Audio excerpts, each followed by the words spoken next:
तो हमारे चैप्टर का नाम है financial statements of a company.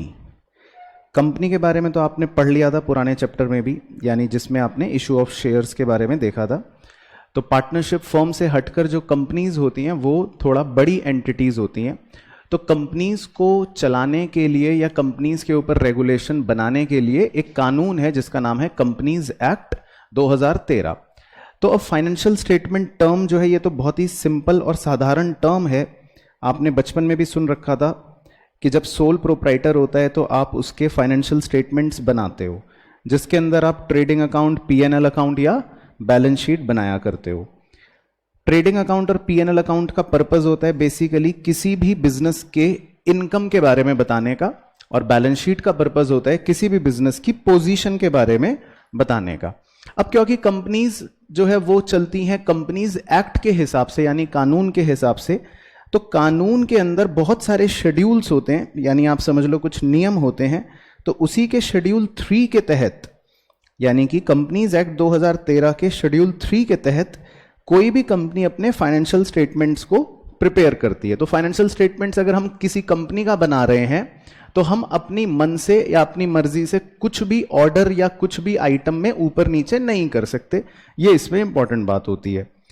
अब सवाल यह आता है कि फाइनेंशियल स्टेटमेंट के अंदर क्या क्या हो सकता है। तो हमारे लिए मुद्दे के लिए सिर्फ दो ही बातें होंगी। एक होगा बैलेंस शीट जो शेड्यूल 3 के पार्ट 1 के अंदर हमें बताया गया है, और दूसरा होगा स्टेटमेंट ऑफ पीएनएल यानी कि इनकम स्टेटमेंट जो हमें शेड्यूल 3 के पार्ट 2 के अंदर बताया गया है। तो ये सारे छोटे छोटे पॉइंट्स एमसीक्यू के अंदर हमसे पूछ सकता है। आपको शेड्यूल 3 याद होना चाहिए, आपको ये पता होना चाहिए कि बैलेंस शीट पार्ट 1 में दी गई है, आपको ये पता होना चाहिए कि स्टेटमेंट ऑफ पीएनएल पार्ट 2 में दिया गया है। बाकी इसके अलावा फाइनेंशियल स्टेटमेंट्स के अंदर नोट्स टू अकाउंट्स भी आते हैं। नोट्स टू अकाउंट्स का मतलब होता है कुछ ऐसी जानकारी जो हम बैलेंस शीट के अंदर नहीं देते, लेकिन वो हम बैलेंस शीट के नीचे देते हैं अलग से। उन जानकारियों को नोट्स टू अकाउंट्स कहते हैं। और चौथा कैश फ्लो स्टेटमेंट, ये भी हमारे फाइनेंशियल स्टेटमेंट का एक पार्ट होता है। लेकिन ये चैप्टर जो हम पढ़ रहे हैं या जो हमारा टर्म 1 का कोर्स है उसके अंदर सिर्फ और सिर्फ हमें मेनली तो दो बातें, यानी कि बैलेंस शीट और स्टेटमेंट ऑफ प्रॉफिट और लॉस, और साथ ही साथ थोड़े से फुट नोट यानी नोट्स टू अकाउंट्स के बारे में ही पता होना चाहिए।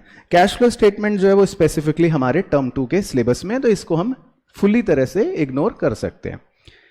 अब मुद्दा शुरू होगा कि बैलेंस शीट जो है वो कैसे बनेगी, उसको मैं आपके साथ डिस्कस कर लेता हूं। तो आप भी पूरा फोकस उसी पर करना कि कंपनी की बैलेंस शीट कैसे बनाई जाती है। तो कंपनी की बैलेंस शीट के लिए आप ध्यान से सुनना। सबसे पहले पर्टिकुलर्स होगा एक कॉलम, उसके बाद होते हैं नोट नंबर। नोट नंबर का बेसिकली मतलब होता है कि जिसके अंदर आप किसी भी प्रकार की अपनी वर्किंग्स को शो करते हो। तो जिसको आप वर्किंग नोट्स बोलते हो उसी को शॉर्ट में यहां पे नोट बोलते हैं। तो नोट नंबर के अंदर बेसिकली हमारे वर्किंग नोट्स की संख्या लिखी जाती है, 1 2 3 4 5 6 एंड सो ऑन। बट जो मुद्दे की चीज आपको ध्यान रखनी है वो ये कि कंपनी की बैलेंस शीट के अंदर अमाउंट के हमेशा 2 कॉलम्स होते हैं, क्योंकि ऐसा माना जाता है, कानून कहता है कि कंपनी की बैलेंस शीट अगर कभी भी प्रिपेयर हो रही है तो वो हमेशा कंपेरेबल व्यू के साथ होनी चाहिए। मैंने इसका उदाहरण नॉर्मल क्लास में भी दिया था कि जब आपका रिपोर्ट कार्ड बनता है तो उसमें 12वीं कक्षा के मार्क्स के साथ साथ आपके 11वीं कक्षा के मार्क्स भी बिल्कुल बाजू में ही लगे हुए होते हैं, ताकि जब पापा आपकी कुटाई करें तो आपका कंपेरेबल व्यू के साथ इजी हो जाएगा। पापा का मतलब टास्क। तो सेम कंपनी की भी परफॉर्मेंस या कंपनी की भी पोजीशन को सही से कंपेयर करने के लिए प्रीवियस ईयर की फिगर्स के साथ साथ हम करंट ईयर की फिगर्स हमेशा देते हैं, ये कानून कहता है। अब इसके अंदर सबसे पहले हम अगर बात करें अपनी पहली मेन हेडिंग की, तो उसका नाम होता है इक्विटी एंड लायबिलिटी। तो main heading equity and liability जो है उसको आप ऐसे याद रख सकते हो, या वो कैसे डिराइव हो रही है मैं उसके बारे में आपको छोटा सा एक ब्रीफ समझा देता हूं, बड़े ध्यान से सुनना। जो आप बचपन में जब बैलेंस शीट बनाते थे, जब आप क्लास 11th में छोटे बच्चे थे, तब आपकी बैलेंस शीट कुछ ऐसे होती थी जिसके अंदर आप लायबिलिटीज अपनी जो भी होती थी वो लिखते थे, और जो भी आपकी कैपिटल होती थी वो लिखते थे। तो मोटा मोटा जो लेफ्ट साइड का आपका टोटल होता था, फिर आप अपने राइट साइड में सारे एसेट्स लिखते थे, तो वो राइट साइड के टोटल के बराबर हो जाता था। तो आपने इस पर बेस्ड एक चैप्टर भी पढ़ रखा था कि liability plus capital is equal to assets. क्या मैं सही बोल रहा हूं? यही होती है बैलेंस शीट। तो अब अगर इसके पहले हम लेफ्ट साइड की बात करें तो कैपिटल को कहा जा सकता है कि ये ओनर का अपना पैसा है, तो capital is also known as equity. Capital का दूसरा नाम होता है इक्विटी। तो अगर मैं कैपिटल को रिप्लेस करके इक्विटी बोल दूं तो बात एक ही होगी। और लायबिलिटीज का नॉर्मल मतलब होता है कि कोई भी ऐसा अमाउंट जो हमें किसी बाहर वाले को पे करना हो। अब लायबिलिटीज लंबी अवधि की भी हो सकती थी या छोटी अवधि की भी हो सकती थी। लंबी अवधि की लायबिलिटी को आप नॉन करंट लायबिलिटी बोला करते थे और छोटी अवधि की लायबिलिटी को आप करंट लायबिलिटी बोला करते थे। तो अगर आप लेफ्ट साइड को बड़े गौर से देखो तो इसके अंदर तीन मेन चीजें कवर की जा रही हैं, एक इक्विटी, एक नॉन करंट लायबिलिटी और एक करंट लायबिलिटी। फिर इसके बाद अगर मैं राइट साइड पर आऊं, एसेट साइड पर, तो एसेट्स के मेजरली सिर्फ दो ही क्लासिफिकेशन आपको बचपन में सिखाए जाते हैं। एक लंबी अवधि के एसेट्स जो आप बेचने के लिए नहीं खरीदते या जिनका उद्देश्य बेचने का नहीं होता और जो आसानी से कैश में कन्वर्ट नहीं होते, उन्हें आप बोलते हो नॉन करंट एसेट्स। जबकि इसके विपरीत जो एसेट्स एक साल के अंदर अंदर कैश में कन्वर्ट हो जाते हैं या जिनका उद्देश्य ही बेचे जाने का होता है, उन्हें हम बोलते हैं करंट एसेट्स। तो एसेट साइड के अंदर सिर्फ दो ही मेन कैटेगराइजेशन हमारे को बचपन में भी सिखाई गई थी। अब इसी चीज को अगर मैं थोड़ा सा वर्टिकल कर दूं, इसी बैलेंस शीट को हॉरिजॉन्टल से उठा के वर्टिकल कर दूं, तो हमारी पहली मेन हेडिंग जो बन रही है वो बन रही है इक्विटी एंड लायबिलिटीज। इसका मतलब इसमें सारा अपना पैसा और सारा का सारा लायबिलिटियों का पैसा आ जाएगा। तो आपको इसके अंदर जो तीन मेन हेड्स याद रखने हैं, मैं उन्हें ब्लॉक बना रहा हूं। एक आपको याद रखना है शेयर होल्डर्स फंड, एक आपको याद रखना है नॉन करंट लायबिलिटीज और एक आपको याद रखना है करंट लायबिलिटीज। तो ये तीन मेन हेड्स हैं जो आपको मेनली अपने एग्जाम के लिए याद रखने हैं। सबसे पहले बात करूं शेयर होल्डर्स फंड की, तो शेयर होल्डर्स फंड के अंदर आपके लिए दो चीजें ज्यादा इंपॉर्टेंट हैं। एक है शेयर कैपिटल। शेयर कैपिटल का मतलब होता है कि किसी भी कंपनी के दो प्रकार के शेयर्स हो सकते हैं, या तो इक्विटी शेयर्स या प्रेफरेंस शेयर्स। तो कंपनी की जितनी भी इक्विटी शेयर कैपिटल होगी और कंपनी की जितनी भी प्रेफरेंस शेयर कैपिटल होगी और आप अगर उन दोनों को ऐड कर लोगे तो आपको मिल जाएगी टोटल शेयर कैपिटल। तो शेयर कैपिटल का सिंपल मतलब हो गया इक्विटी शेयर कैपिटल और प्रेफरेंस शेयर कैपिटल दोनों का संगम। दूसरा होता है जी reserve and surplus. Reserve and surplus के अंदर आपके जितने भी रिजर्व्स होते हैं वो सारे के सारे इंक्लूड हो जाते हैं। जितने भी आपने नाम अपने बचपन में सुन रखे हैं, जितने भी आपने नाम नहीं सुन रखे हैं, for example general reserve, for example capital reserve, for example debenture redemption reserve, for example capital redemption reserve, for example security premium reserve, for example contingency reserve, for example workman compensation reserve, for example investment fluctuation reserve. तो जितने भी reserve आपने सुन रखे हैं वो सारे के सारे इसका पार्ट होते हैं। साथ ही साथ सरप्लस, सरप्लस का मतलब होता है कि आपके पीएनएल के अंदर अगर कोई बैलेंस बचा हुआ है तो वो भी इसी का एक पार्ट होता है, जिसे दूसरी भाषा में प्रॉफिट आफ्टर टैक्स कहते हैं, या जिसे मैं बाद में आपको दिखाऊंगा जब पीएनएल डिस्कस करूंगा, जो उसका फाइनल आंसर होता है उसे कहते हैं। तीसरी चीज इसमें जो आपको घर से रट के जानी है वो ये कि एक ऐसा आइटम है जिसके नाम के आगे रिजर्व नहीं आता परंतु वो है रिजर्व ही, उसका नाम होता है स्टॉक ऑप्शन आउटस्टैंडिंग अकाउंट। मेरे पीछे पीछे बोलो, हाँ, स्टॉक ऑप्शन आउटस्टैंडिंग अकाउंट। तो ये शक्ल से ऐसा लगेगा कि ना जाने क्या आउटस्टैंडिंग आउटस्टैंडिंग कह रहा है, ये तो कोई लायबिलिटी होगी, परंतु ये लायबिलिटी नहीं होती है। स्टॉक ऑप्शन आउटस्टैंडिंग अकाउंट आपके लिए एक रिजर्व होता है, वो इसका नाम जो है वो डिजाइनर है। तो ये हो गए आपके रिजर्व एंड सरप्लस। बाकी जो तीसरा इसके अंदर दे रखा है आपको money received against share warrants, उस पे आपको ज्यादा फोकस नहीं करना। उसका सिंपल मतलब ये है कि ये भी शेयर कैपिटल की तरह ही होते हैं, लेकिन अभी फिलहाल ये सर्टिफिकेट के फॉर्म में नहीं है, ये वारंट्स के फॉर्म में है। यानी कि अभी 2-3 महीने के बाद इनमें नाम लिखा जाएगा मालिक का, तो 2-3 महीने के बाद ये शेयर कैपिटल ही बन जाएंगे। तो आप ऐसा समझ सकते हो कि एक बच्चा अभी मां की कोख के अंदर है, तो उसको बोल दिया शेयर वारंट, लेकिन वो जैसे ही पृथ्वी पर आएगा, यानी कि जैसे ही वो जन्म लेगा, तो वो शेयर कैपिटल कहलाया जाएगा। तो एक तरह से ये जो सी पॉइंट है, ये कुछ महीनों के बाद ऑटोमेटिकली ही ए पॉइंट बन जाएगा। तो हमें इस पे और ज्यादा इसके बारे में नहीं सोचना। अच्छा, अब ये जो ए, बी और सी पॉइंट्स हैं, इन्हें बोलते क्या हैं वो आपको पता होना चाहिए। इन्हें बोलते हैं जी क्या? सब हेड्स। तो इन्हें क्या बोलते हैं? सब हेड्स। तो एक बार रिपीट कर लेते हैं। सबसे पहले मेन हेड कौन सा हो गया? Equity and liability. फिर मेन हेड कौन सा हो गया? Share holder fund. और उसके अंदर 3 सब हेड्स जो हैं, उसमें से 2 मेन कौन से हो गए? शेयर कैपिटल और रिजर्व एंड सरप्लस। उसके बाद जो दूसरा मेन हेड है वो आपके लिए ज्यादा रेलिवेंट नहीं है, उसका नाम है share application money pending allotment. इसका सिंपल सा मतलब होता है कि आपने इशू ऑफ शेयर चैप्टर में जो पढ़ा था कि कंपनी पहले एप्लीकेशन मनी लेती है और उसके 2-3 महीने के बाद कंपनी शेयर्स को अलॉट करती है। तो उन 2-3 महीनों के समय के दौरान कंपनी ने जितने भी रुपए रिसीव करके रख रखे हैं, उन रुपयों को कंपनी इस हेडिंग के अंदर शो करती है, यानी कि share application money pending allotment. और 2-3 महीने के बाद यह पैसा भी ऑटोमेटिकली शेयर कैपिटल ही बन जाता है। तो ऐसा समझ लो कि मां की कोख में 2 ट्विंस हैं, एक पहले पॉइंट का सी और एक दूसरी मेन हेडिंग। तो ये जब तक मां की कोख के अंदर है तो ये अलग से चमक रहे हैं, लेकिन जैसे इनका जन्म हो जाएगा तो ये ऑटोमेटिकली शेयर कैपिटल में ही घुस जाएंगे या शेयर कैपिटल का ही पार्ट बन जाएंगे। तो इसलिए इन दोनों पर आपको ज्यादा टेंशन नहीं लेनी। अच्छा, अब जी नॉन करंट लायबिलिटीज किसे कहते हैं? Very very simple. कोई भी आपने अगर लंबी अवधि की लायबिलिटी ले रखी है, यानी कि 12 महीने या उससे ज्यादा की अवधि की, तो उसे आप सीधा सीधा क्या बोल दोगे? Non current liability.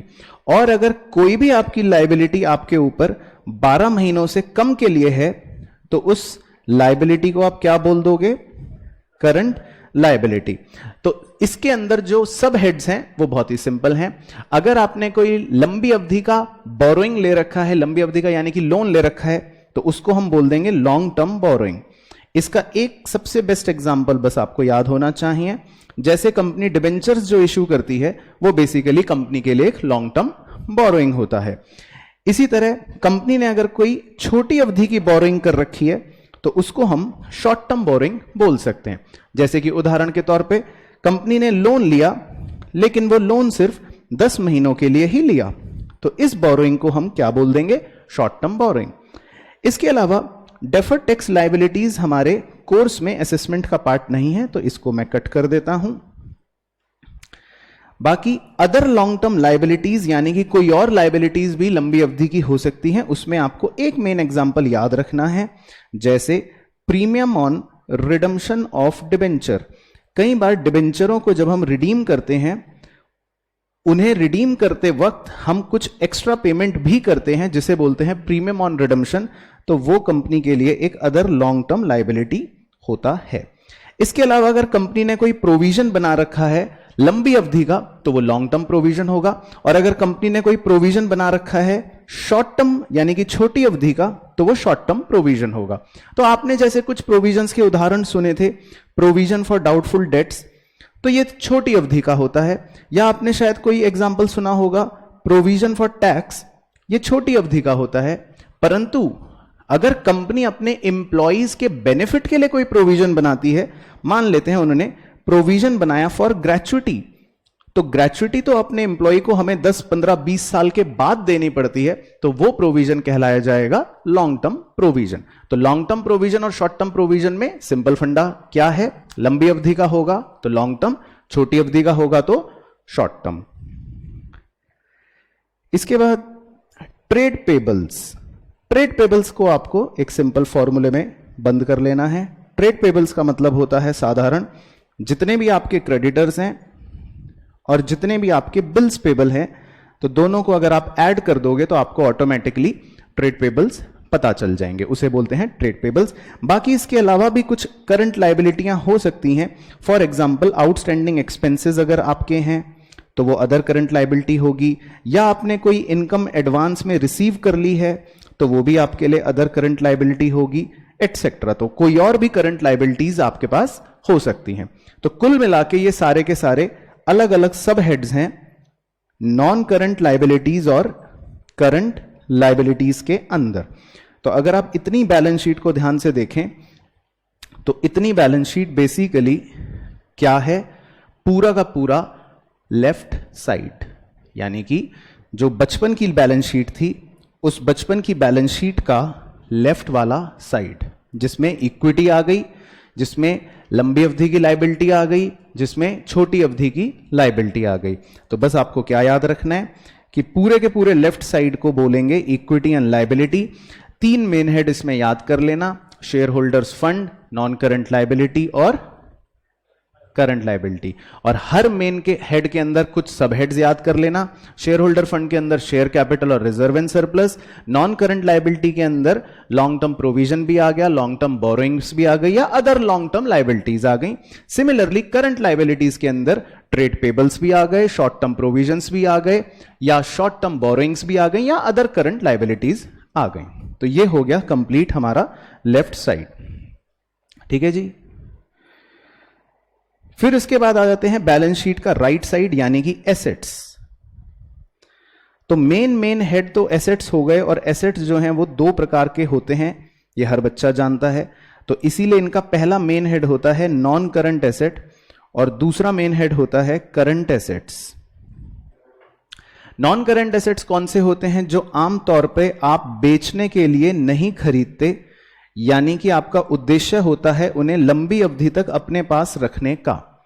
जबकि करंट एसेट्स कौन से होते हैं? जो कैश में कन्वर्ट हो जाते हैं बड़ी आसानी से और जिनका उद्देश्य ही या तो बेचे जाने का होता है या आप 12 महीने से अंदर अंदर उन्हें कैश में कन्वर्ट करवा लेते हो।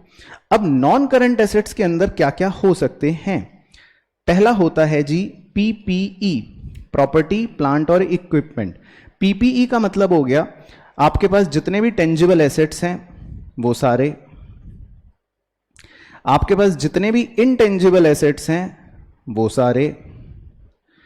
कभी कभी आप कोई टेंजिबल एसेट्स अभी बना रहे होते हो, जैसे ये बिल्डिंग मान लो अभी अधूरी है, पूरी नहीं बनी, ओनली अ कंस्ट्रक्टेड पार्ट है, तो आप इस अधूरी बिल्डिंग को कहोगे कैपिटल वर्क इन प्रोग्रेस।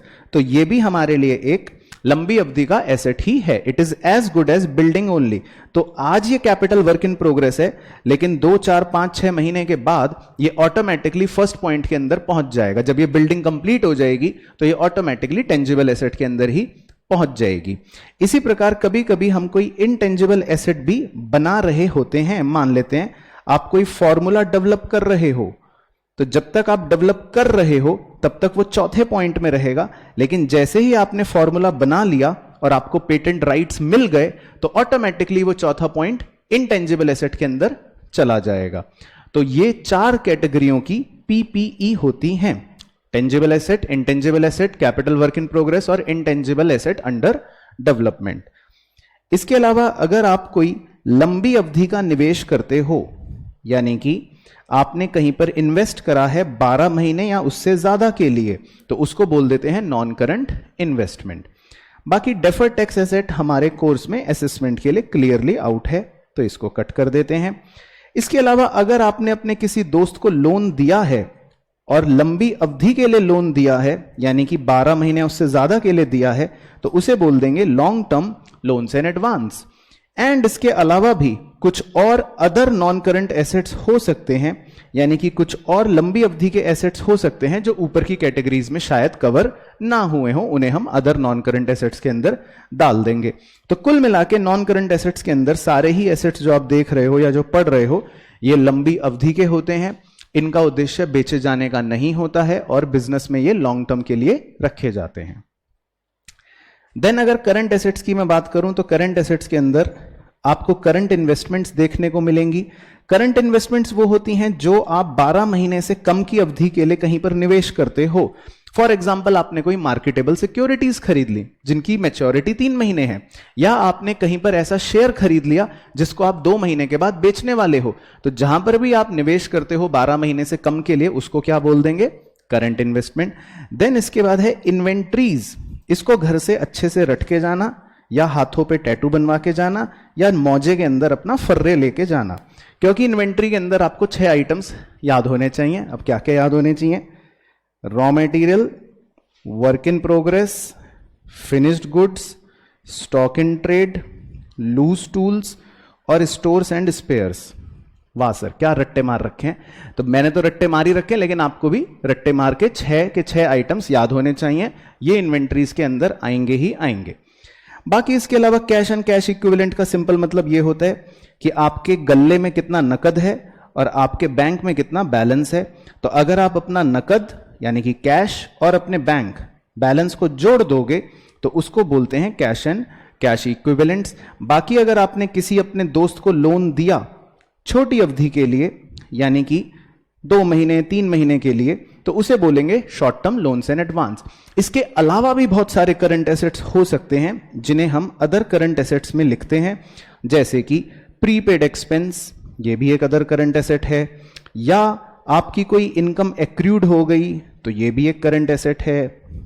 बाकी इसके अलावा एक ट्रेड रिसीवेबल्स भी आपको करंट एसेट्स के अंदर देखने को या लिखने को मिल सकता है। और ट्रेड रिसीवेबल का सिंपल सा आपको फॉर्मूला क्या याद रखना है? Trade receivables is equals to जितने भी आपके डेटर्स हैं प्लस जितने भी आपके बिल्स रिसीवेबल हैं। तो ये हो गई आपकी पूरी की पूरी राइट साइड। तो क्लियर हो गई कहानी। तो आपको अच्छे से सारे हेड्स, मतलब कि सारे मेन हेड्स के अंदर सारे सब हेड्स वो अच्छे से याद होने चाहिए। अब मेरा आपसे एक प्रश्न है कि क्या हम इन सब हेड्स में या इन मेन हेड्स में अपने ऑर्डर को ऊपर नीचे कर सकते हैं? नहीं कर सकते, ठीक है ना। तो ऐसा सोचना पाप है। क्लियर हो गया? चलो, तो ये सारी बातें यहां पे अंग्रेजी में दे रखी थी। इसके बाद एक छोटा सा कॉन्सेप्ट और आपके साथ डिस्कस कर लेते हैं, ऑपरेटिंग साइकिल का। ऑपरेटिंग साइकिल का सिंपल मतलब यह होता है कि जब हम अपने ऑफिस में पड़े हुए कैश को ऑफिस से निकालते हैं और रॉ मटेरियल खरीदते हैं, फिर वो रॉ मटेरियल खरीद के ऑफिस में लाते हैं और कुछ दिन उसमें काम चलता है। काम चलने के बाद कुछ दिनों बाद वो फिनिश्ड गुड्स बन जाते हैं, फिर हम उसे डेटर को बेच देते हैं और डेटर फिर हमें 2-3 महीने के बाद पैसे दे देता है। तो कैश ऑफिस में से निकलने के बाद पूरी एक साइकिल कंप्लीट करके वापस ऑफिस में आ जाता है। तो हो सकता है ये पूरी साइकिल कंप्लीट करते करते करते करते करते करते कैश को कितना समय लग जाए? 2 और 2 4 और 5 9 और 6 15 महीने लग जाएं। तो हम कहेंगे कि इस बिजनेस की ऑपरेटिंग साइकिल कितने महीने की है? 15 महीने की है। तो ऑपरेटिंग साइकिल का मतलब होता है कि कैश जो है वो ऑफिस में से निकल के वापस ऑफिस आ रहा है, तो उसने कितना समय लगाया? उसने 15 महीने का समय लगाया। उसे बोलते हैं ऑपरेटिंग साइकिल। अब ऑपरेटिंग साइकिल का इस्तेमाल कैसे किया जाता है? ऑपरेटिंग साइकिल का इस्तेमाल ऐसे किया जाता है कि अगर आपको कोई भी लायबिलिटी ऑपरेटिंग साइकिल से कम के अवधि के अंदर पे करनी है, मान लो 14 महीने 12 महीने 11 महीने 13 महीने या कितने भी कम महीनों में पे करनी है, यानी कि 15 महीने से अगर कम के अंदर अंदर पे करनी है कोई भी लायबिलिटी, तो वो सारी लायबिलिटियों को आप क्या कंसीडर करोगे? Current liability. तो ऑपरेटिंग साइकिल का कॉन्सेप्ट जो है वो इसीलिए भी इंपॉर्टेंट है। इसके लिए मैं 1-2 एग्जांपल आपके साथ डिस्कस कर लेता हूं। मान लेता हूं किसी कंपनी की ऑपरेटिंग साइकिल है 20 महीने की और आपको लायबिलिटी पे करनी है 18 महीने बाद। तो इस लायबिलिटी को क्या आप करंट लायबिलिटी बोलोगे या नहीं बोलोगे? करंट लायबिलिटी बोलेंगे? यस, बिल्कुल बोलेंगे। Very good. तो इसका मतलब आप सीख गए। एक और एग्जांपल कर लेते हैं। मान लेते हैं किसी कंपनी की ऑपरेटिंग साइकिल है 5 महीने की और हमें लायबिलिटी पे करनी है 10 महीने बाद। तो क्या आप इस लायबिलिटी को करंट लायबिलिटी बोलेंगे? नहीं बोलेंगे? नहीं बोलेंगे? नहीं बोलेंगे? बोलेंगे। Very good. तो इसका भी आंसर है यस, क्योंकि स्टिल ये 12 महीने से छोटी लायबिलिटी है। तो किसी भी लायबिलिटी को आप करंट लायबिलिटी तब बोल सकते हैं या तो वो 12 महीने से कम की अवधि की हो या फिर वो ऑपरेटिंग साइकिल से भी कम की अवधि की हो। तो दोनों में से अगर कोई भी सिचुएशन सेटिस्फाई हो रही है तो वो करंट लायबिलिटी हो सकती है। बाकी आपके चेहरे देखते हुए मन कर रहा है एक और एग्जाम्पल बना दूं। तो मान लेते हैं ऑपरेटिंग साइकिल अगर है 15 महीनों की और आपको अगर कोई लायबिलिटी पे करनी है 18 महीने के बाद, तो क्या इस लायबिलिटी को करंट लायबिलिटी बोलेंगे? तो फिर आंसर है नो। परफेक्ट। तो इसका मतलब अब आप सीख गए। ओके, अब आ जाते हैं जी अपने स्टेटमेंट ऑफ पीएनएल पर। तो स्टेटमेंट ऑफ पीएनएल जो है वो तो इतना सिंपल है कि मैं क्या बताऊं। स्टेटमेंट ऑफ पीएनएल का कौन सा पार्ट था? पार्ट 2। तो पार्ट 2 के अंदर हमें सेम फॉर्मेट है पहले स्टार्टिंग का, पर्टिकुलर्स दे रखे हैं, नोट नंबर दे रखा है, करंट ईयर की फिगर्स हमको लिखनी होती हैं और प्रीवियस ईयर की भी फिगर्स हमको लिखनी होती हैं। अब प्रॉफिट एंड लॉस अकाउंट के अंदर सिर्फ और सिर्फ आपको एक छोटा सा फॉर्मेट याद रखना है। सबसे पहले इसमें लिखा जाता है रेवेन्यू फ्रॉम ऑपरेशन।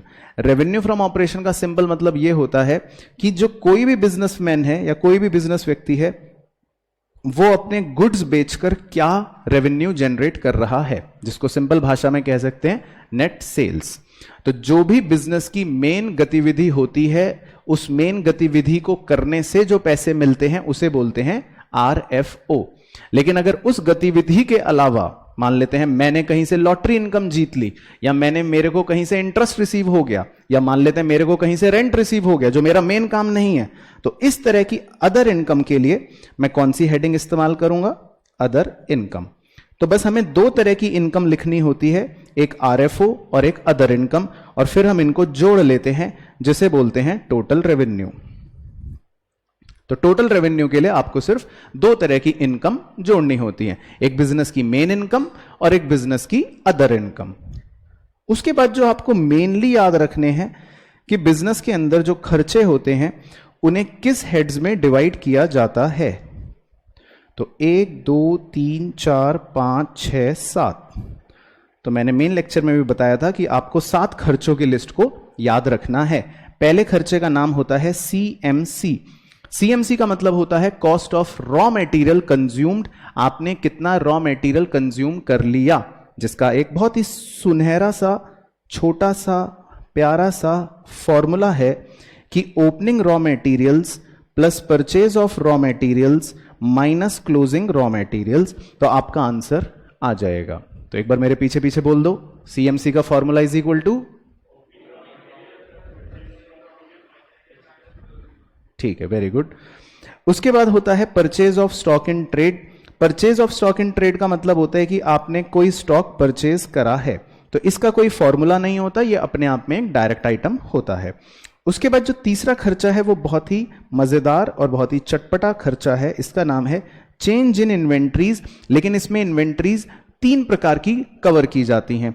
एक है फिनिश्ड गुड्स की इन्वेंट्री, एक है वर्क इन प्रोग्रेस की इन्वेंट्री और एक है स्टॉक इन ट्रेड की इन्वेंट्री। तो 3 प्रकार की इन्वेंट्रियों के चेंज को यहां पे निकाला जाता है, जिसका बहुत ही सिंपल फॉर्मूला है opening inventory minus closing inventory. तो इसको मेरे पीछे पीछे एक बार बोल दो, कैसे निकालना है?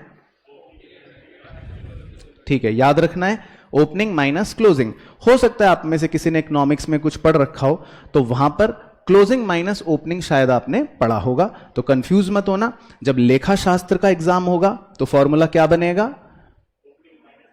Opening minus closing. और जब अर्थशास्त्र का एग्जाम होगा तो क्लोजिंग माइनस ओपनिंग। तो अभी फिलहाल हम लेखा शास्त्र कर रहे हैं, तो लेखा शास्त्र के अंदर फॉर्मूला क्या बनेगा? Opening minus closing. तो ये हम याद रख लेंगे।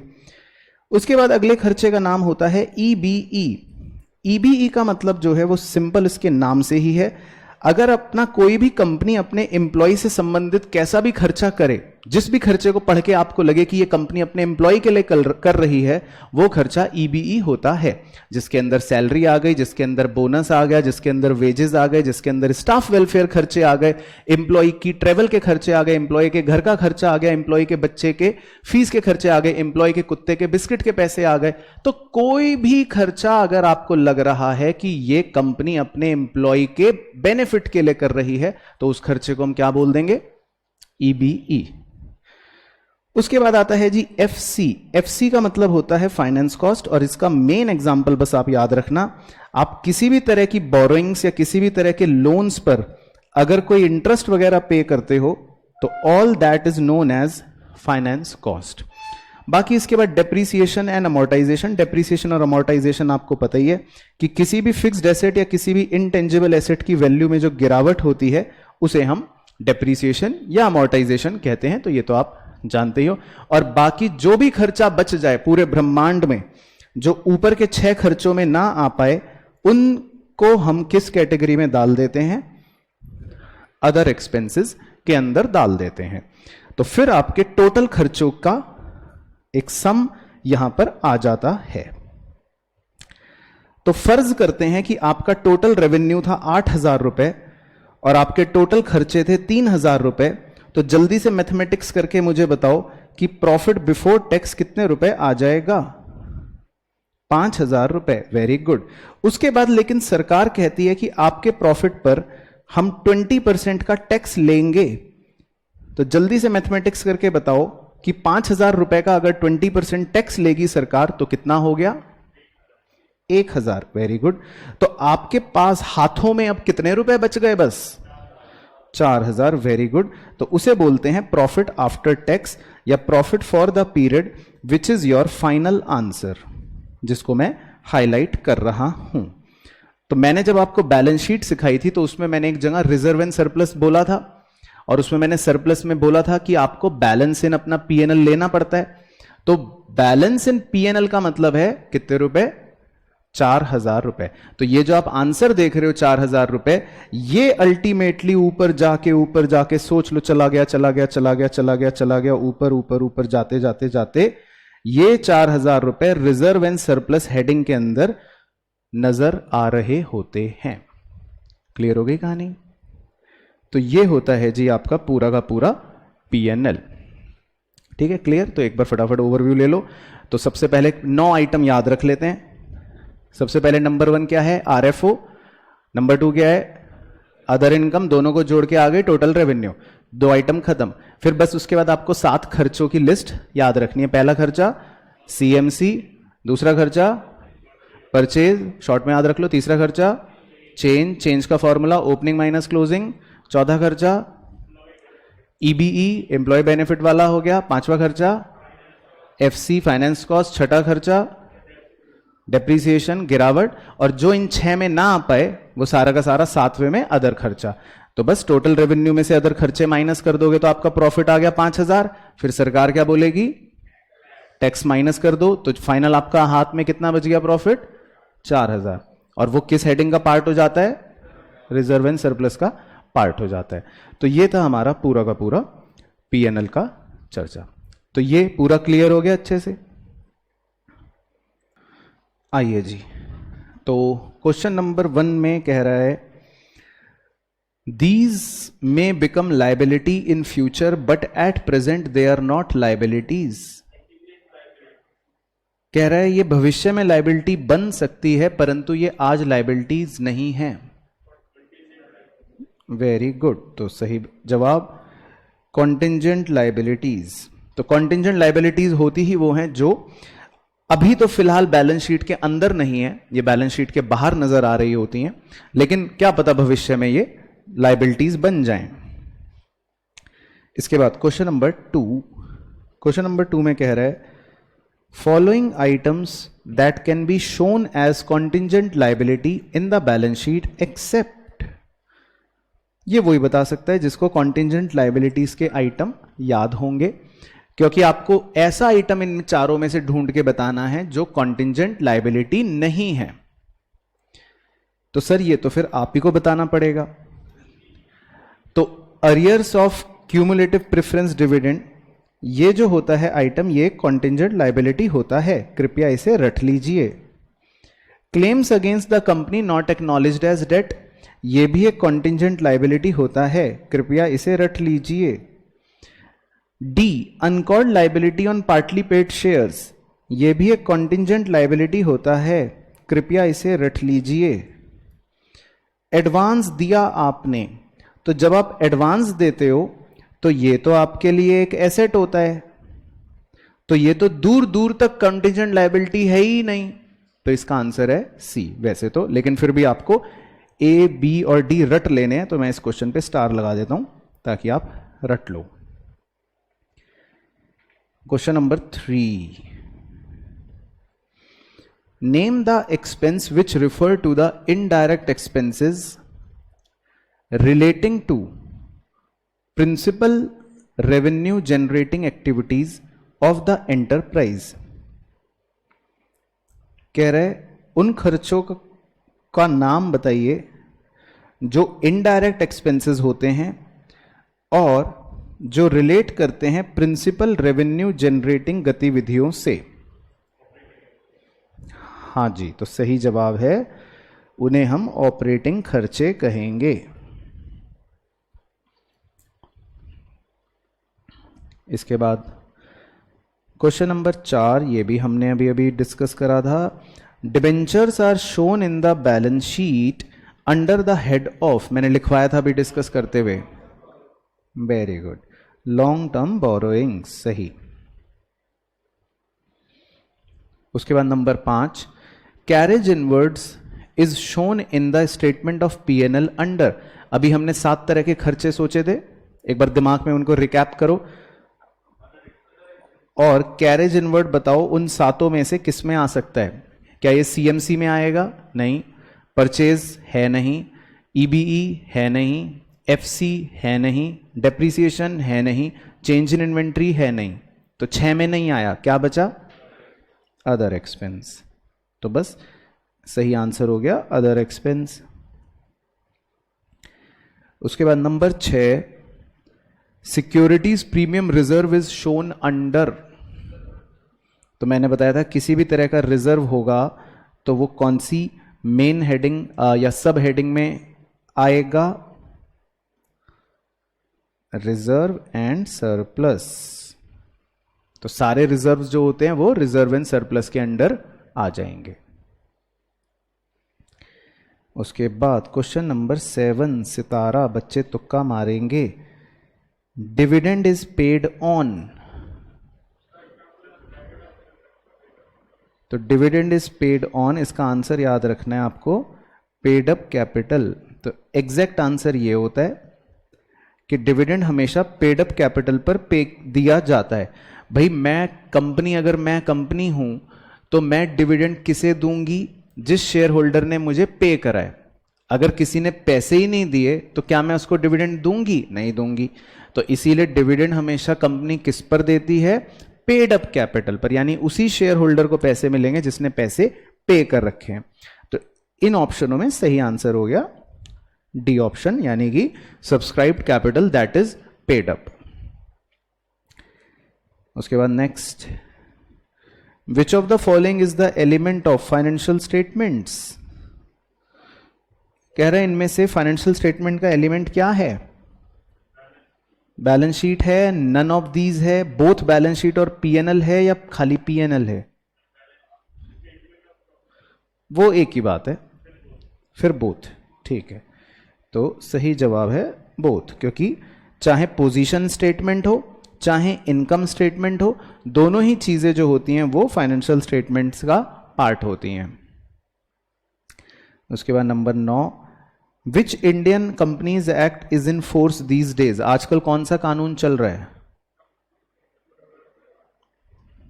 तो आजकल कौन सा कानून चल रहा है? Companies act 2013। ना 2014 कोई है, 1956 वाला तो पुराना हट गया। मिसलीनियस रूल अलग होते हैं, एक्ट अलग होता है। उसके बाद number 10, financial year is from 1 April to 31 March. ठीक है, चलो उसके बाद क्वेश्चन नंबर 11, चलो सोचें इस बारे में। Profit on sale of fixed assets bye non financial company. Non financial company मतलब हो गया कि जिसका फाइनेंस का बिजनेस नहीं है, मतलब जैसे कोई साधारण बिजनेस है, मान लो कोई फर्नीचर डीलर है, तो उसने कोई एसेट अपना बेच दिया, उसने अपना कंप्यूटर बेच दिया और उसको मुनाफा हो गया, तो आप ये क्या इनकम कहां शो करोगे? क्यों? क्योंकि ये उसकी मेन इनकम नहीं है, तो अदर इनकम सही। उसके बाद question number 12, which statement shows the source related to inflow and outflow of cash? तो ये नाम से आसान हो गया। हम किस स्टेटमेंट में नकद के बारे में इनफ्लो आउटफ्लो शो करते हैं? कैश फ्लो स्टेटमेंट में इसके बारे में हम शो करते हैं। तो कैश फ्लो स्टेटमेंट जब आप टर्म 2 में सीखोगे, होपफुली अगर पहुंचे तो उसमें आप ये पढ़ोगे। उसके बाद है question number 13, office building under construction will be shown under. तो बिल्डिंग जो है अभी बनी नहीं है, बन रही है, तो इसको हम किस में शो करते हैं? Capital work in progress. Very good, तो सही याद हो गया। उसके बाद number 14, revenue from sale of stock in trade. हम अपने स्टॉक को बेच के जो पैसे कमा रहे हैं उसे आप कहां शो करेंगे? Revenue from operation. रीजन, ये मेन प्रिंसिपल एक्टिविटी है हमारी। स्टॉक बेच रहे हैं मतलब सामान बेच रहे हैं, तो कोई भी बिजनेस अगर अपना सामान बेच रहा है तो वो तो उसकी मेन बिजनेस एक्टिविटी हो गई। इसके बाद question number 15, which of the following items appear in the balance sheet? इनमें से बैलेंस शीट में क्या अपीयर होता है?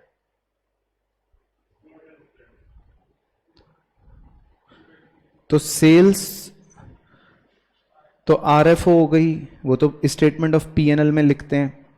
परचेज भी खर्चा है, स्टेटमेंट ऑफ पीएनएल में लिखते हैं। एक्सपेंस तो एक्सपेंस है ही, ये भी पीएनएल में लिखते हैं। स्टोर एंड स्पेयर मैंने कहा था कि ये इन्वेंट्री होती है, और इन्वेंट्रीज आपने अभी अभी पढ़ा भी था कि ये बैलेंस शीट के अंदर एक करंट एसेट्स के अंदर आता है। तो सही आंसर हो गया इन्वेंट्रीज। इसके बाद question number 16, which of the following is not a limitation of financial statement analysis? बाकी सब लिमिटेशन है, तो ये क्वालिटेटिव एस्पेक्ट इग्नोर करता है, ये है हिस्टोरिकल होता है, ये है प्राइस लेवल चेंज इग्नोर करता है, ये भी लिमिटेशन है। सिर्फ क्या लिमिटेशन नहीं है कि ये फाइनेंशियल पोजीशन और प्रॉफिटेबिलिटी बताता है, तो ये तो उल्टा फायदा है, ये लिमिटेशन नहीं है। उसके बाद क्वेश्चन नंबर 17 में कह रहा है, how a companies balance sheet is different from the balance sheet of partnership firm. कह रहा है कंपनी की बैलेंस शीट और पार्टनरशिप की बैलेंस शीट में क्या अंतर है? तो ऑप्शन पढ़ लेते हैं। मुझे तो सी लग रहा है, क्योंकि दोनों सेम ही तो होती हैं।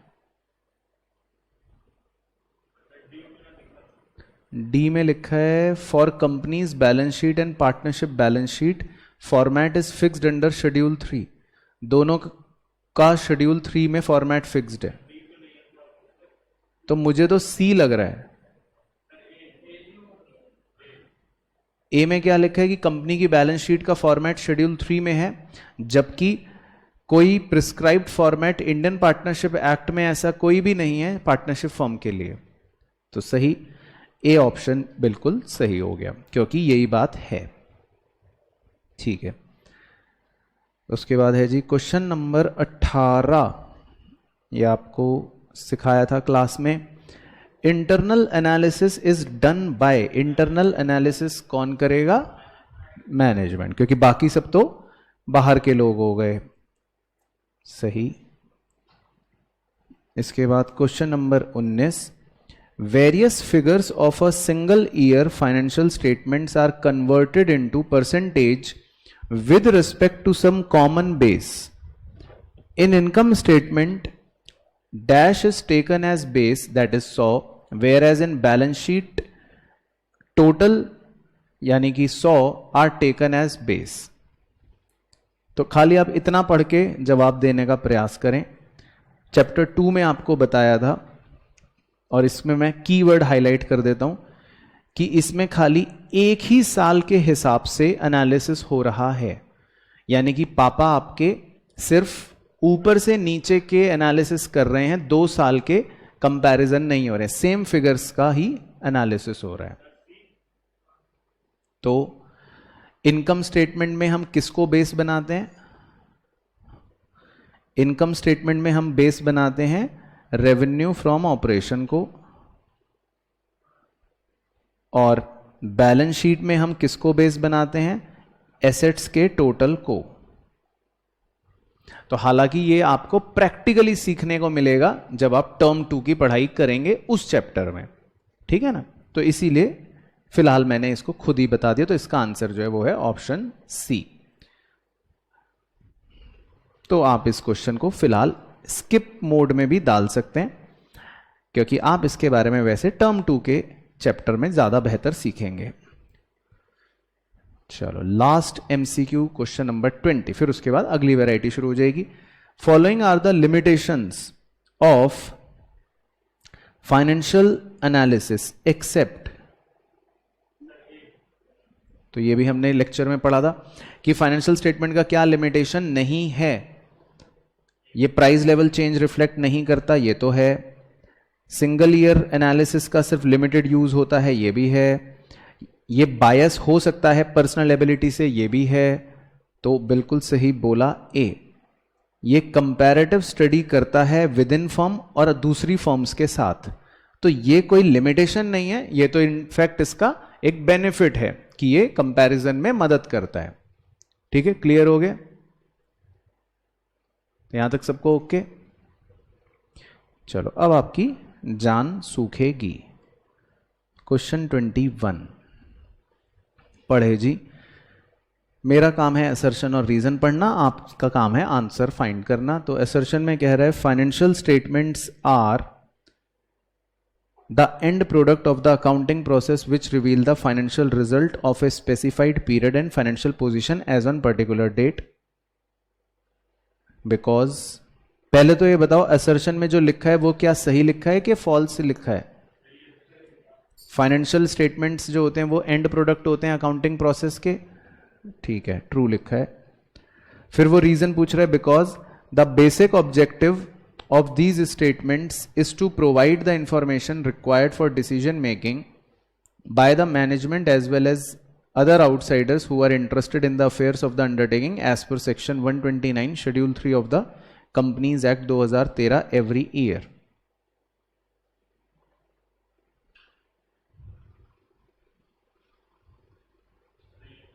कुछ भी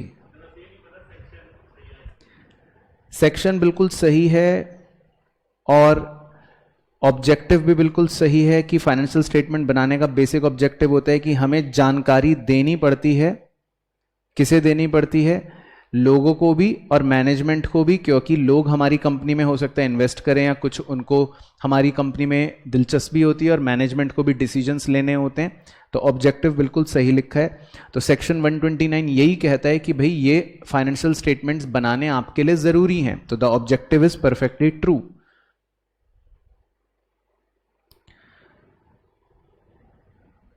तो कौन सा ऑप्शन हो गया? गलत, बी। क्योंकि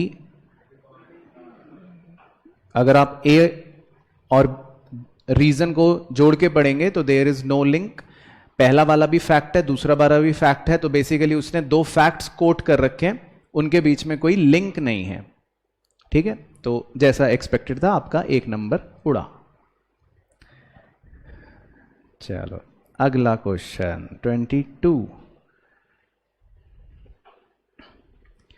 22 का असर्शन है the balance sheet of the company needs to show the complete detail of the share capital of company.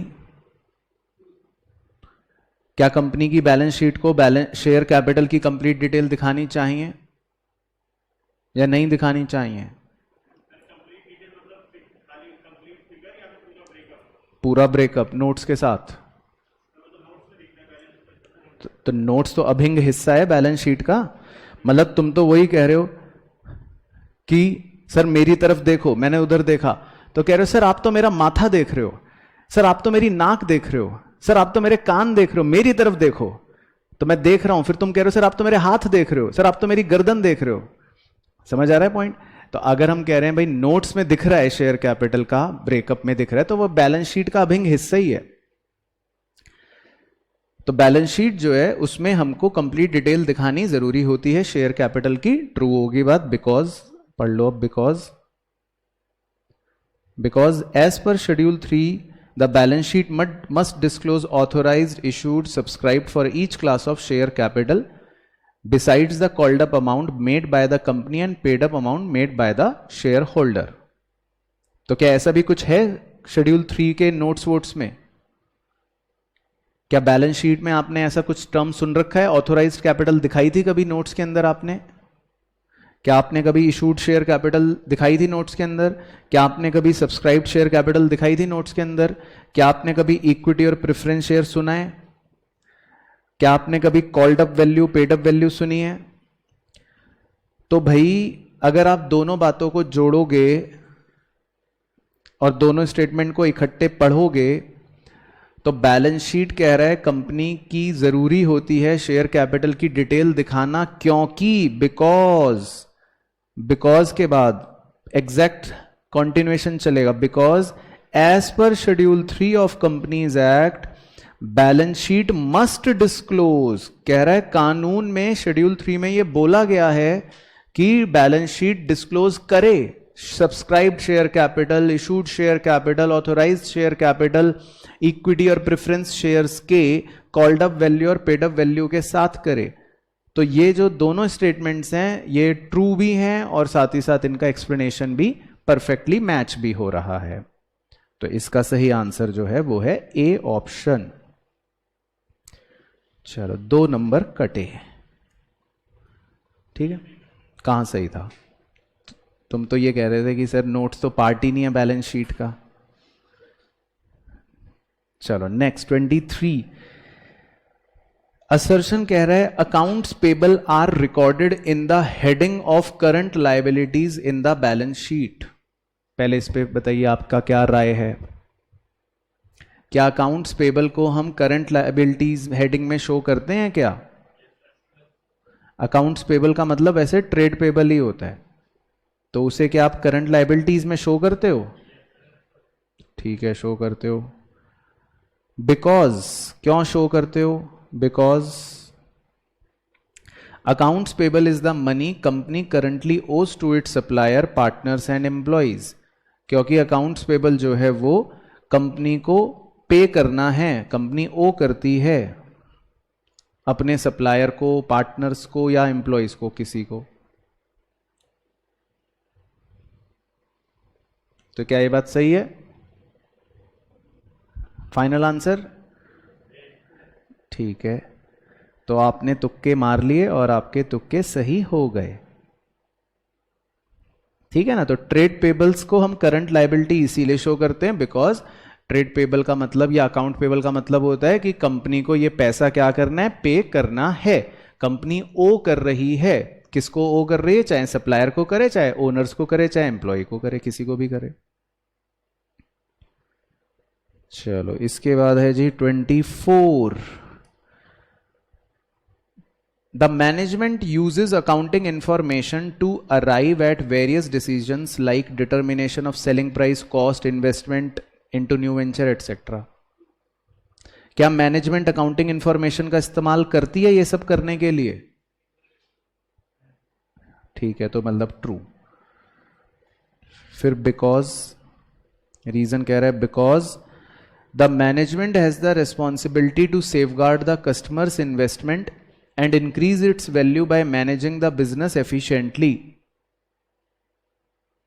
कह रहा है क्योंकि मैनेजमेंट की जिम्मेदारी है ग्राहक के निवेश को सुरक्षित रखे और बिजनेस में एफिशिएंसी बढ़ाए या एफिशिएंसी मैनेज करके वैल्यू बढ़ाए।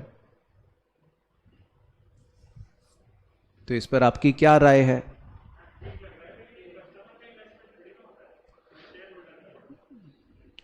तो क्या करूं? ठीक है, तो गलत हो गया, -1 मुबारक हो। तो ये स्टेटमेंट जो है ये फॉल्स है, क्योंकि मैनेजमेंट को थोड़ी ना कस्टमर के इन्वेस्टमेंट को सेफगार्ड करना है, ये तो हमने कहीं भी नहीं पढ़ा। मैनेजमेंट का तो बल्कि काम होता है कि कस्टमर्स को एक्सप्लॉइट करना है, कस्टमर को तो हमें नंगा करना है, वहीं से तो प्रॉफिट कमाएगी कंपनी। तो कंपनी का मैनेजमेंट थोड़ी ना कस्टमर्स के इन्वेस्टमेंट को सेफगार्ड करेगा। कभी आपने ऐसा सुना है क्या कि बिजनेस का मैनेजमेंट तो डिसीजन मेकिंग करता है, उनका उद्देश्य क्या होता है? Profit maximisation. वो तो फिर भी एक बात को बात समझ है। तो मैनेजमेंट की ऐसी कोई रिस्पॉन्सिबिलिटी नहीं होती कि वो कस्टमर्स के इन्वेस्टमेंट को सेफगार्ड करे। दूसरी चीज, अगर आप दोनों को लिंक करके पढ़ोगे पॉइंटों को, कि मैनेजमेंट जो है वो अकाउंटिंग इंफॉर्मेशन को यूज करता है वेरियस डिसीजन मेकिंग में। अब डिसीजन मेकिंग में देखो एग्जांपल्स क्या दे रहा है? सेलिंग प्राइस निकालना, कॉस्ट को कंट्रोल करना, नए वेंचर्स में इन्वेस्टमेंट करना। तो क्या ये कोई कस्टमर के निवेश को सुरक्षित करने की बात कर रहा है? नहीं कर रहा ना। तो इसलिए ये रीजन तो सरासर झूठ और गलत है। चलो, तो 3 नंबर कट गए आपके, मुबारका। उसके बाद नेक्स्ट क्वेश्चन नंबर है जी 25। तो 25 पढ़ते हैं। 25 में असर्शन कह रहा है, certain accounting conventions like consistency, conservatism, full disclosure etcetera are followed while preparing financial statement. कह रहा है कि कुछ आपने बचपन में अकाउंटिंग कन्वेंशंस पढ़े थे। याद है जब आप 11th में छोटे छोटे बच्चे थे, ट्राईसाइकिल में ट्यूशन पढ़ने जाते थे, तो आपको एक चैप्टर नंबर 3 पढ़ाया था अकाउंटेंसी का, अकाउंटिंग प्रिंसिपल्स का। तो उसमें एक full disclosure principle, conservatism principle, consistency principle, ये सब चीजें थी। तो क्या ये प्रिंसिपल्स या क्या ये कन्वेंशंस फाइनेंशियल स्टेटमेंट बनाते समय फॉलो किए जाते हैं? पहले तो ये स्टेटमेंट बताओ, सही है कि ये गलत है? सही है, चलो ठीक है, ट्रू। बिकॉज, अब आगे पढ़ो, बिकॉज लिंक करके पढ़ना है। Because use of accounting conventions makes the financial statements comparable, simple and realistic. कह रहा है क्योंकि इनके इस्तेमाल से फाइनेंशियल स्टेटमेंट्स कंपेरेबल हो जाता है और आसान हो जाता है और काफी रियल हो जाता है। तो इस पर आपकी क्या राय है? ट्रू। तो ऑप्शन भी बताया ए, ठीक है। तो एक तुक्का सही हो गया। ओके, ठीक है, क्योंकि अगर आप दोनों स्टेटमेंट्स को जोड़ के पढ़ोगे तो सेंस बनेगा। उसके बाद है जी 26। तो 26 में क्या कह रहा है? assertion, bills receivable are shown as trade receivables in the balance sheet of the company। ये सही है, ठीक है। because debtors and bills receivable form part of trade receivables। तो ये सही है, ठीक है। तो क्या ऑप्शन कर लें? टिक ए।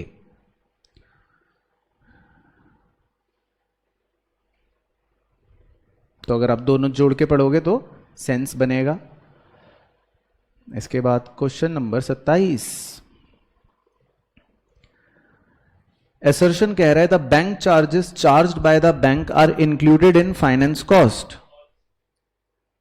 तो बैंक जो बैंक चार्ज करता है वो हम फाइनेंस कॉस्ट में इंक्लूड करते हैं। क्यों? ठीक है, वेरी गुड। तो बैंक, अगर कोई बैंक चार्ज करता है तो वो अदर एक्सपेंसेस हेडिंग में आता है, ना कि फाइनेंस कॉस्ट में आता है। फाइनेंस कॉस्ट में मैंने आपको बताया भी था, सिर्फ मेनली जो आप इंटरेस्ट पे करते हो, अगर कोई बोरो करते हो या लोन लेते हो तो वो आते हैं। तो बैंक का कोई खर्चा, बैंक चार्जेस जो हैं, ये ऐसा कोई भी फाइनेंस कॉस्ट में नहीं आता है। तो बस अब तो मजे आ गए आपके।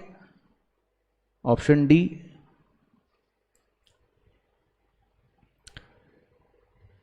चलो, उसके बाद है जी क्वेश्चन नंबर 28, 28।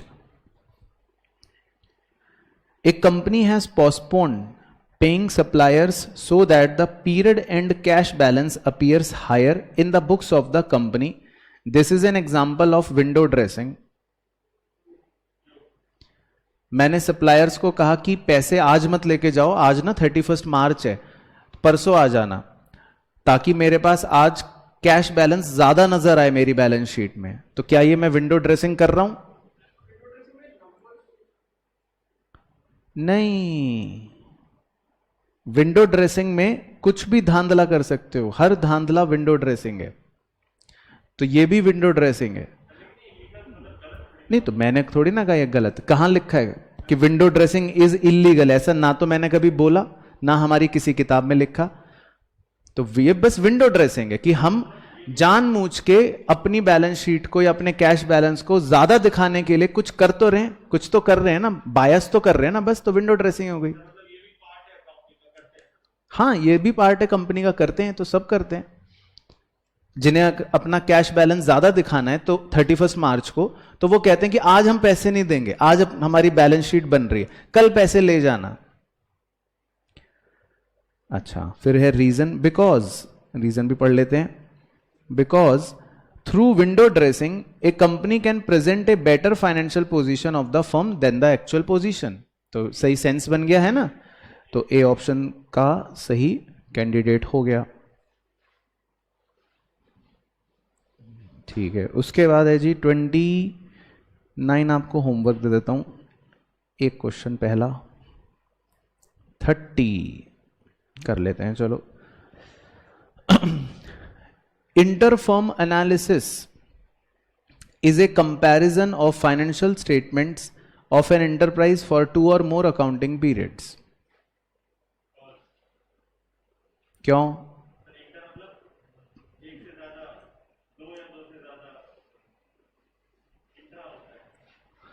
तो इंटरफर्म एनालिसिस के अंदर 2 या 2 से ज्यादा फर्मों के बीच का कंपैरिजन होता है, उसको इंटरफर्म कंपैरिजन बोलते हैं।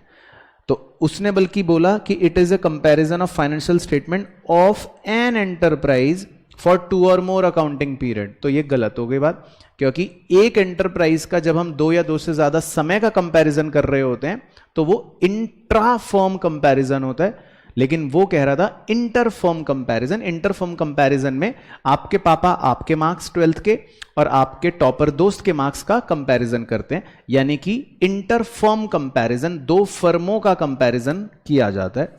तो ये स्टेटमेंट शुरू में ही फॉल्स हो गया, तो आपके मजे आ गए, यानी कि ऑप्शन नंबर डी। ठीक है, तो क्लियर हो गया यहां तक कहानी। चलो अब सिंपल तुक्के मारेंगे, 5 ट्रू फॉल्स हैं, तो ट्रू फॉल्स में तो सिंपल तुक्के लगेंगे आपके। नंबर ए पढ़ते हैं, कह रहा है employees provident fund payable eight retirement. तो कह रहा है ये एक लॉन्ग टर्म प्रोविजन है, सब हेडिंग, और नॉन करंट लाइबिलिटी है, मेजर हेडिंग। तो इस बारे में आपकी क्या राय है? Employees provident fund payable eight retirement, ये लॉन्ग टर्म है और ये नॉन करंट लाइबिलिटी है। ठीक है, ट्रू, वेरी गुड। उसके बाद है B, loose tools and store and spares are shown as inventory in the balance sheet. ये भी सही है, क्योंकि ये इन्वेंट्री के पार्ट होते हैं, स्टोर्स एंड स्पेयर्स और लूज टूल्स। ठीक है, उसके बाद है जी fixed asset is the only sub head which has sub parts. Fixed asset कह रहा है वो एक ओनली सब हेड है जिसके कुछ सब पार्ट्स भी होते हैं, तो ट्रू। नलायक बच्चे फंस गए, मुर्गे नंबर कट गए। अच्छा, तो इसको तो समझाना दिखाना पड़ेगा। तो इसमें देखो मेन हेडिंग हो गई शेयर होल्डर फंड, उसके अंदर सब हेडिंग हो गई। Non current liability main heading हो गई, उसके अंदर सब हेडिंग हो गई। करंट लाइबिलिटी मेन हेडिंग हो गई, उसके अंदर एबीसीडी सब हेडिंग हो गई। ठीक है, अब एसेट्स के अंदर थोड़ा ध्यान से देखना, मेन हेडिंग पहली हो गई नॉन करंट एसेट, उसके अंदर जो ए पॉइंट है यानी कि जो सब हेडिंग है पीपीई है ना, से जो पहली वाली सब हेडिंग है पीपीई, पीपीई को फिक्स्ड एसेट भी कहते हैं बेसिकली। पीपीई क्या होता है? फिक्स्ड एसेट भी होता है। तो अगर आप पीपीई सब हेडिंग के अंदर देखो तो उसके नीचे रोमन में 1 2 3 4 दिख रहे हैं, टेंजिबल एसेट, इंटेंजिबल एसेट। तो अकेला पीपी ही एक ऐसा सब हेड है जिसके अंदर भी सब पार्ट्स हैं। क्लियर हो गया पॉइंट? तो वो जो स्टेटमेंट है वो ट्रू है। तो फिक्स्ड एसेट ही इकलौता ऐसा सब हेड है जिसके अंदर सब पार्ट्स भी हैं। बाकी और किसी भी सब हेड के अंदर रोमन नंबर 1 2 3 4 या नहीं दिख रहा होगा आपको, तो बाकी किसी भी सब हेड में कोई सब पार्ट नहीं होता, सिर्फ फिक्स्ड एसेट के अंदर ही सब पार्ट्स भी होते हैं। तो सही आंसर ट्रू हो गया। इसके बाद डी पे तुक्का लगाएं। An objective of financial analysis is to determine operating efficiency and profitability. Financial analysis के ऑब्जेक्टिव्स में क्या ये आते हैं कि ऑपरेशनल एफिशिएंसी और प्रॉफिटेबिलिटी को निकाला जाए? आते हैं, ट्रू। ठीक है। और E, financial analysis is used for credit analysis. Credit analysis क्या होता है? वेरी गुड, बैंक करती है लोन देने से पहले। तो छोटा सा आपको फैक्ट बता देता हूं, जब बहुत वर्षों पहले मैं बैंक में नौकरी करता था तो मेरा काम क्रेडिट एनालिसिस का ही था। मेरा नाम था क्रेडिट मैनेजर। तो हम क्या करते थे, हम कंपनियों का एनालिसिस यही करते थे कि इस कंपनी को लोन दें या ना दें। तो फाइनेंशियल एनालिसिस जो है वो इस्तेमाल किया जाता है क्रेडिट एनालिसिस के लिए। यह बात परम सत्य है, यानी कि ट्रू। ठीक है, तो सिंपल। अब इसके बाद कुछ फिल इन द ब्लैंक्स कर लेते हैं, इसमें आप तुक्के मारेंगे, सिंपल सिंपल। तो सबसे पहले है authorised share capital is also known as. Very good very good, वो तो उसका घर का नाम था। और ट्यूशन का नाम क्या था? Nominal capital. वेरी गुड, तो एक बच्चे को याद है। तो ऑथोराइज्ड शेयर कैपिटल का घर का नाम होता है रजिस्टर्ड कैपिटल और ट्यूशन का नाम होता है नॉमिनल कैपिटल। ठीक है, तो ये नोट्स में हमने लिख रखा है। उसके बाद है B, prepaid insurance is shown as. Current assets तो हो गया मेन हेड, और उसके अंदर सब हेड कौन सा? Other current assets. Very good, तो ये याद रखना है, अदर करंट एसेट्स। और मैंने जब शुरू में रिकैप दिया था आपको, तब भी मैंने अदर करंट एसेट्स में इस एग्जांपल को कोट करा था। प्रीपेड एक्सपेंसेस जो होते हैं ये अदर करंट एसेट्स होते हैं। इसके बाद C, dash is the time between the acquisition of an asset for processing and its realisation into cash and cash equivalent. सही, तो ये भी एक प्रकार से ऑपरेटिंग साइकिल की ही परिभाषा हो गई कि कितना समय लगा एसेट को एक्वायर करने की प्रोसेसिंग से लेकर उसके रियलाइज होने तक कैश में वापस। तो मतलब ऑफिस से पैसा निकला और वापस से पैसा ऑफिस में आया, उस टाइम को ऑपरेटिंग साइकिल कहते हैं। इसके बाद D, the objective of financial statement analysis is. Financial statement analysis करने का ऑब्जेक्टिव क्या होता है? वेरी गुड, कहां से सीखा तुमने ये सब? हाँ, इंट्रा फर्म कंपैरिजन। ठीक है, परफेक्ट आंसर, बहुत ही अच्छा क्वेश्चन था, क्योंकि ये स्पेसिफिक पॉइंट है। फाइनेंशियल स्टेटमेंट एनालिसिस जब हम करते हैं तो उसका main objective intra firm comparison होता है, क्योंकि भाई हम अपने फाइनेंशियल स्टेटमेंट को लेके बैठे हुए हैं, तो हम क्या करेंगे? हम अपने फाइनेंशियल स्टेटमेंट के एनालिसिस से क्या करेंगे? कैसा कंपैरिजन करेंगे? इंट्रा फर्म कंपैरिजन करेंगे, हम अपने अंदर का कंपैरिजन करेंगे। और इसके बाद है E, financial statement analysis ignores price level changes. ठीक है, इट इज क्या? लिमिटेशन या मेरिट? लिमिटेशन, परफेक्ट, तो ये तो उसकी लिमिटेशन है। ठीक है, क्लियर हो गए? चलो, अब बस आखिरी पड़ाव पर हैं हम। कुछ मैच द फॉलोइंग का आनंद लेते हैं। 33 से शुरू कर लेते हैं। मैच द फॉलोइंग करना है आपको। ए को किससे भेड़ेंगे? अपने आप सोच सोच के मुझे बताइए।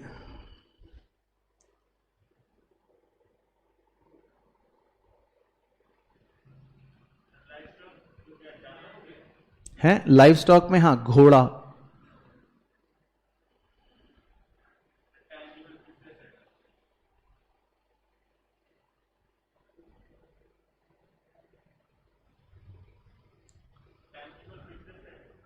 तो अब जैसे कंफ्यूजन है तो इसको छोड़ देते हैं, बाकी वाला कर लेते हैं, इसको छोड़ देते हैं। लीज होल्ड प्रॉपर्टी, बी बताओ। बी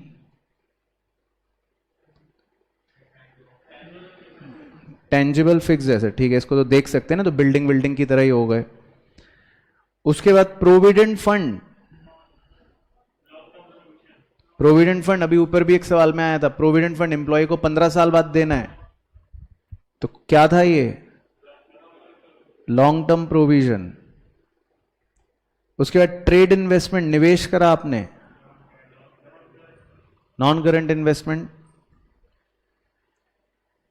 तो ये घोड़ा कहां मैच करेगा? इन्वेंटरीज में। तो कई बार आप मेथड ऑफ एलिमिनेशन भी यूज कर सकते हो, तो आपको पता लग जाएगा ऑटोमेटिकली।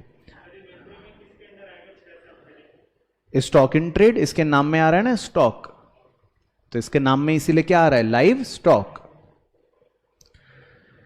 चलो उसके बाद है जी 34। तो 34 का भी मैच करते हैं। ए, बिल्स पेबल। तो बिल्स पेबल किससे में जाके भिड़ेंगे? Trade payables. ठीक है, तो कन्याएं आज आंसर नहीं कर रही, कन्याओं की आवाज आनी चाहिए अब। फिर B, bills receivable, trade receivables. ठीक है, उसके बाद पेटेंट्स। ठीक है, very good. Intangible fixed asset. और unclaim dividend, other current liability. ठीक है, अनक्लेम डिविडेंड का वैसे मतलब होता है कि आपको डिविडेंड जो है पे करना पड़ेगा भी कुछ दिनों के अंदर, तो ये वैसे भी एक करंट लायबिलिटी होती है। इसके बाद 35 कर लेते हैं। 35 में कह रहा है ए, कैरेज, अदर एक्सपेंस, खर्चा। उसके बाद बोनस, कैसे? एम्प्लॉय के बेनिफिट के लिए है, वेरी गुड, तो एम्प्लॉय बेनिफिट एक्सपेंस। उसके बाद इंटरेस्ट पेड, तो ये हमने अभी 2-3 बार आपको सिखाया था कि कभी भी आप इंटरेस्ट पे करते हो तो वो क्या होता है? Finance cost. और इंटरेस्ट मिला, इंटरेस्ट रिसीव्ड, अदर इनकम, क्योंकि ये मेरे लिए मेन बिजनेस का इनकम या बिजनेस का रेवेन्यू नहीं है, ये तो मुझे कहीं से इंटरेस्ट मिल गया, ये मेरे लिए एक अदर इनकम हो जाएगी। चलो इसके बाद एक मैच द फॉलोइंग आपको होमवर्क में दे देता हूं, 36 और लास्ट क्वेश्चन, बस फिर फिनिश, मजे आ गए। 37, तो ये और मैच करवा दो। गुडविल अमोर्टाइज्ड, वेरी गुड, क्योंकि इंटेंजिबल एसेट जो है उसकी वैल्यू में गिरावट हो गई, तो 3। Selling and distribution expenses, other expense, क्योंकि इसका कोई भी हेडिंग नहीं होता, तो ये अपने आप में एक अदर एक्सपेंस का पार्ट हो जाएगा। रेंट रिसीव्ड, हमें रेंट रिसीव हो गया, तो अदर इनकम, क्योंकि ये हमारे लिए मेन बिजनेस इनकम तो नहीं है। और बस उसके बाद वेजेस, एम्प्लॉय बेनिफिट एक्सपेंस, क्योंकि ये तो हम अपने एम्प्लॉय को पे करते हैं। तो क्लियर हो गया सब बच्चों को कहानी? चलो बहुत ही बढ़िया। तो ओवरऑल एनालिसिस ये कि रीजन और असर्शन में आपके तोते उड़ गए थे और बाकी सब चीजें आपने तुक्के मार के सही कर ली थी। ठीक है, तो बाकी करेंगे हम अगली कक्षा में।